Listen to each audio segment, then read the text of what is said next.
Hello, I'm Aaron Lohr, and this is the Endocrine News Podcast.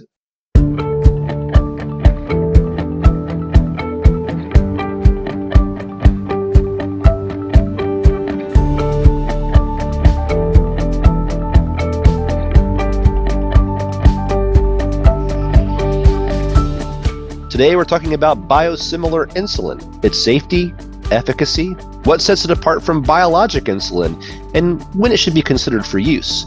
Before we meet our guest, I'd like to thank Viatris for making this episode possible through an unrestricted educational grant. Thank you. Joining me today to help us better understand biosimilar insulin is Dr. Earl Hirsch. He is professor of medicine at the UW Medicine Diabetes Institute in Seattle, Washington. I really enjoyed the last time you were on this podcast. Back then we were talking about the Society's Type 1 Diabetes Fellows Conference, and I am so glad to have this opportunity to talk to you again. Thank you for being here, Dr. Hirsch. Great. Thanks to see you, Aaron. So let's start with what is biosimilar insulin, and how is it different from biologic insulin or generic insulin? Let's start at the beginning. We have our reference insulin. Let's just use glargine as an example. Glargine came into the United States in 2001, and that was a branded insulin, like any branded product. It went by the name Lantus. It still goes by the name Lantus, and that is the reference for the other insulins that now are under the rubric of glargine. Now, we first had a biologic follow-on, and that went by the trade name Basaglar. It has something to do with the way FDA has regulated insulin in general. We also need to keep in mind that insulin is a large molecule. I'm going to pivot for a moment and talk about the difference between large molecules and small molecules because it is relevant when we talk about insulin. As a rule of thumb, large molecules, of course, need to be injectables as opposed to a small molecule. And the reason why this is important is that just manufacturing large molecules is a much more complex process. And whereas we have generic with the small molecules, whether we're talking about thyroid or ACE inhibitors or anti-seizure drugs, we have generics. Technically, you can't have a generic in a large molecule. We actually do now have something called generic Lispro and generic Aspart, and I'm going to come back to that. This is why this is so complicated. Technically, when this nomenclature was developed, you can't have a generic insulin because insulin is a large molecule. And so what we have instead are biosimilars. And a biosimilar you can sort of think of as a generic, but it isn't really because it is so much more difficult for the manufacturer to make.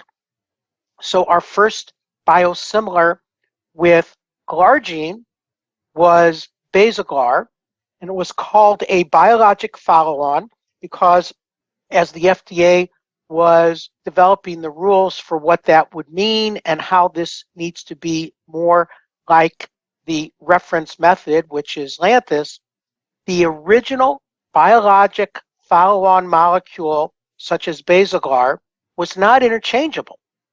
But nevertheless, the whole hope was these biologic molecules and biologic follow-ons like Basaglar would be a significant cost savings to the patient. As it turns out, it really wasn't. Just like other drugs, there was negotiations between the PBM, the pharmacy benefit manager, and the pharmaceutical company, and patients would use whichever one the contract benefited the most. But when we first received Basaglar, for people who had high deductibles or people without any insurance at all, there really wasn't much of a cost savings, 10 to 15%, if that. Eventually, FDA, under an act from Congress, was able to make the rules for biosimilars, which were also biologics, but eventually biosimilars that had additional regulation that allowed pharmaceutical interchangeability. What this means is that if I write a prescription for Lantus, the pharmacist, without calling me without sending a note through my EMR to see if it's okay to switch to this biosimilar glargine, which has interchangeability. They could actually do that without any approval from me. Then we get Semglee. Semglee is also a biosimilar, but what's so interesting about Semglee is that the pharmaceutical company that manufactures Semglee, you can actually purchase this at a cheaper price than Basaglar or a cheaper price than Lantus if you don't have insurance, but it is also, when it came out anyway, competing with Lantus and Basaglar with the PBMs to get the formulary approval. And so what this third drug, Semglee, was doing, it was playing both ends of this complicated spectrum. It was competing with the pharmaceutical companies with the commercial insurance to get the formulary status, but it was also coming in a bit cheaper for people who were underinsured or uninsured. Patients can get Lispro or Aspart, which is either Humalog or Novolog, in a generic Lispro or Aspart. But that seems counterintuitive because I just said you can't get generic insulins because they're large molecules. Well, they call it generic, but it actually isn't generic. The insulin is made in the same factory. It just has a different label. It's not branded as Humalog and Novolog, but it is cheaper for the patient. And I think the bottom line is that as time goes on, despite the politicians, there is such a understanding by the American population that insulin should be accessible that it appears that we are getting better access with more affordable insulin as time goes on, despite all of the complexities that has happened with FDA and with the politicians. And it's my hope within the next few years that despite the politicians, everybody in this country will have access to affordable insulin. That's sort of the bottom line from this very complex and difficult conversation. Complex indeed. What steps have been taken to ensure the safety of biosimilar insulin? All of the steps from FDA looking at safety, both in vitro and in vivo, have been made.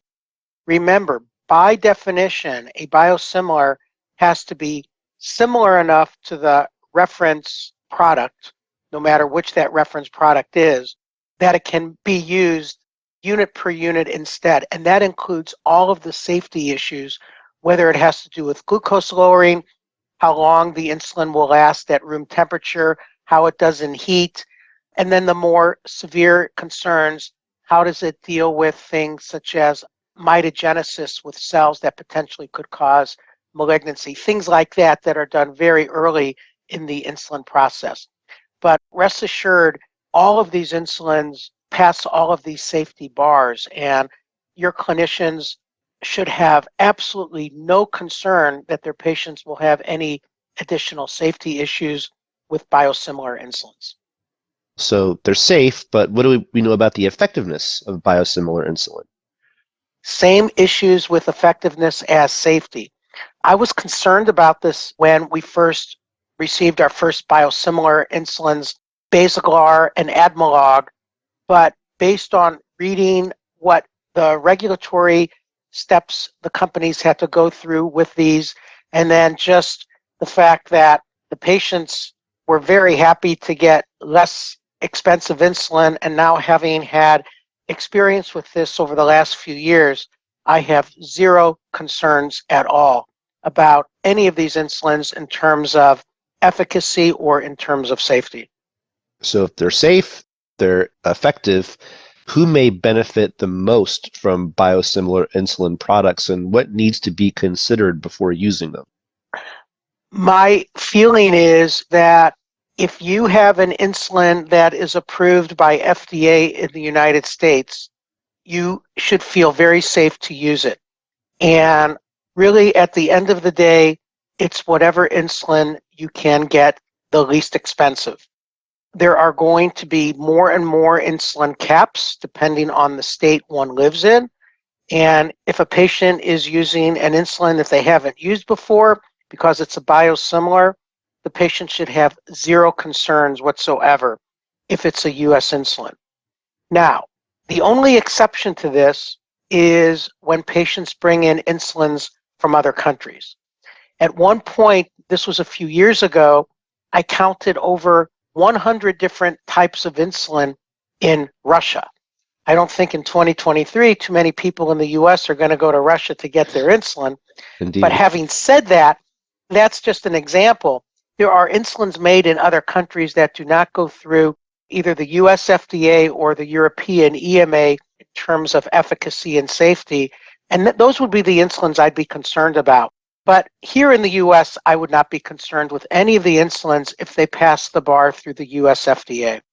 We've talked a little bit about accessibility with insulin, and we know that the cost of insulin is a barrier for many, although recently we've seen a lot of changes in addressing that barrier. How accessible is biosimilar insulin?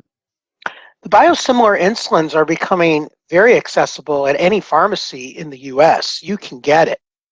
And I should also point out that even if one lives in a state without Medicaid expansion, one can get inexpensive insulin always at certain pharmacies where one can get both human insulin, NPH regular, and the premix 7030.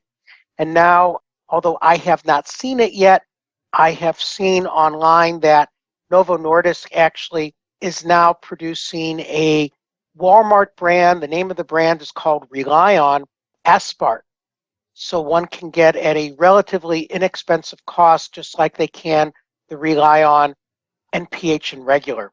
I don't know what the cost is for the Rely On Aspart, which of course is Novolog, but at least the point is, I think everybody understands that the way our system works is not only dysfunctional, but we can't make it so difficult that patients can't afford their insulin. That is just wrong over 100 years since the discovery of insulin.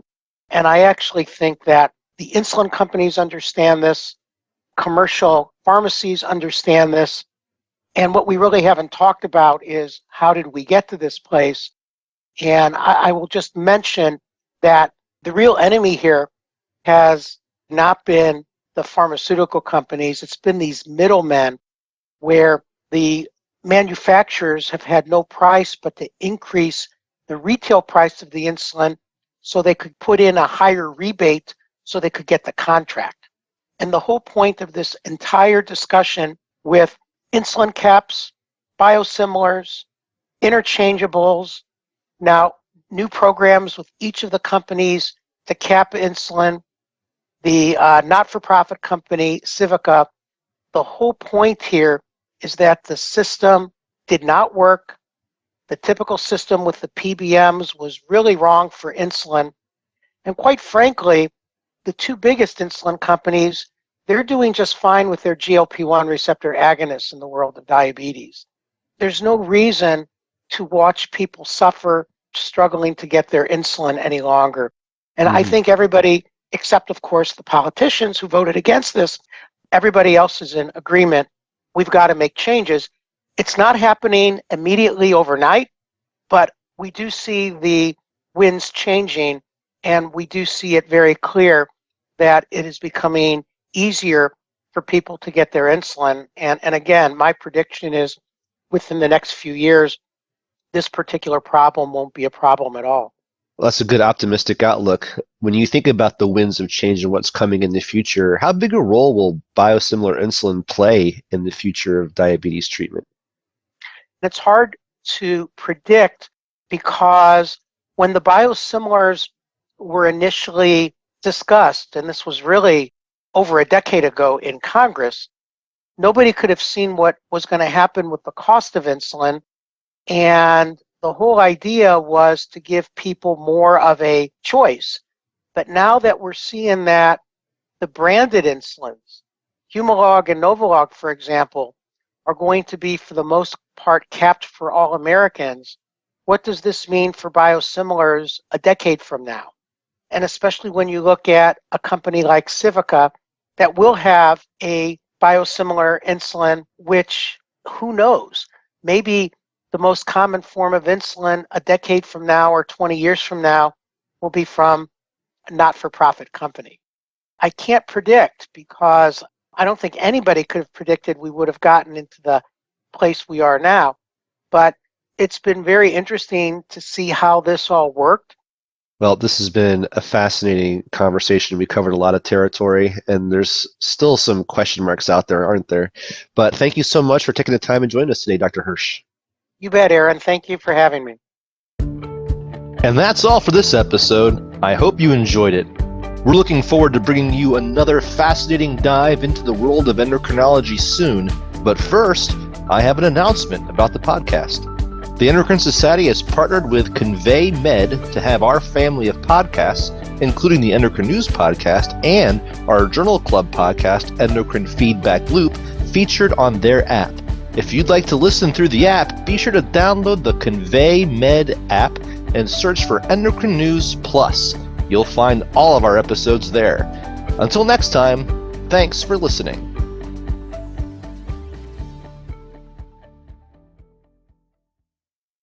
Endocrine News podcasts are a free service of the Endocrine Society. To learn more or to become a member, visit the Society's website at www.endocrine.org.